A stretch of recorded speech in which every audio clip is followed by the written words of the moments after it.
रमणी। रमणी 7वीं कक्षा में पढ़ता था। उसे कोई भी पसंद नहीं करता क्योंकि वो हमेशा दूसरों को अलग अलग नामों से चिढ़ाता रहता। उसकी इसी आदत की वजह से वो सभी अध्यापकों को भी नापसंद था। उसके छेड़छाड़ का तो अंत ही नहीं था। अपने अध्यापक और दोस्तों की सलाह वो कभी नहीं मानता था। अपने माता पिता से मिली हुई कुछ ज्यादा ही छूट रमणी के गर्व और उद्दंडता का कारण था। उसे किसी बात की चिंता नहीं थी क्योंकि उसे जो चाहे मिल जाता था। इसी वजह से दूसरों की भावनाओं की उसे कोई कदर नहीं थी। एक दिन जब वो दीवार पर बैठा हुआ था, एक आदमी उसकी तरफ आ रहा था जिसके बाल बहुत ही कम थे। अरे ये तो 50 पैसे की धनिया की पत्तियां लगती हैं। ये सुनकर वो आदमी रमणी की ओर दौड़ा। घबराकर रमणी ने दीवार से छलांग मारी और वो भागने लगा।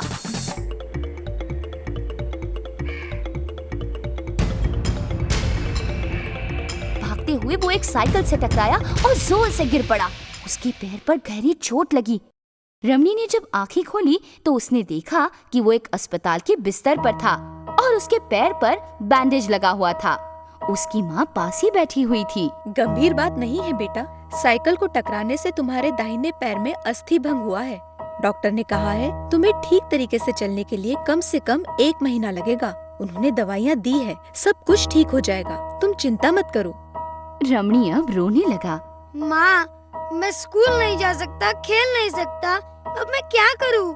1 हफ्ते बाद तुम स्कूल जा सकते हो बेटा, अब तुम कुछ मत सोचो। रमणी धीरे धीरे चलकर लंगड़ाते हुए स्कूल गया।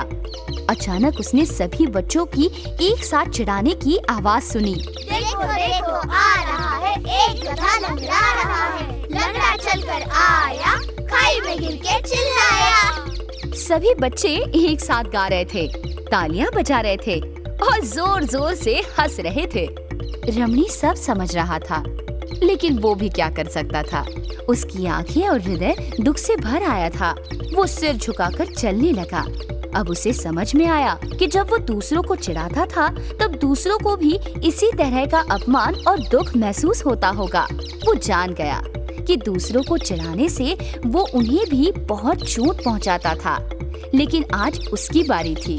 उसने कसम ली कि अब वो किसी को भी नहीं चिढ़ाएगा और सभी के साथ स्नेह भाव से रहेगा। रमणी ने सारे अध्यापक और छात्रों को मिठाई बांटी। रमणी, आज तुम्हारा जन्मदिन है? हाँ मैडम। सभी उसकी तरफ आश्चर्य से देखने लगे। उसके जवाब में सच्चाई थी। उस दिन एक अच्छे रमणी का जन्म हुआ।